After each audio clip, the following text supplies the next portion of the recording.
A baya na taɓa yin bidiyo akan wani bawan Allah da yake garin Kaduna da ya buɗe wajen motsa jiki ake haɗuwa maza da mata, matan ba hijabi da ɗamammun kaya, mazan da gajerun wanduna, ana tsalle-tsalle wanda muka nuna rashin dacewar haka. Cikin ikon Allah ina scrolling a TikTok sai kuma na ci karo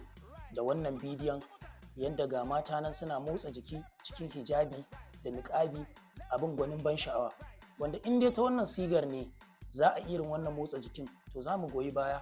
kuma za mu yi alasan barka, domin ko ba komai an sitirta matanmu an darasta su. Motsa jiki a wajen mata abu ne mai matukar muhimmanci, amma a yi shi ta yadda ya dace,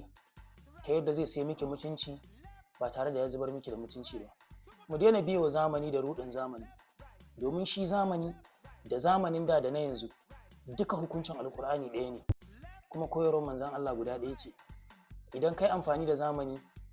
ka cutar ko kai abin da bai dace ba to Allah zai hukunta ka ne, domin alkur'ani baya canja hukunci.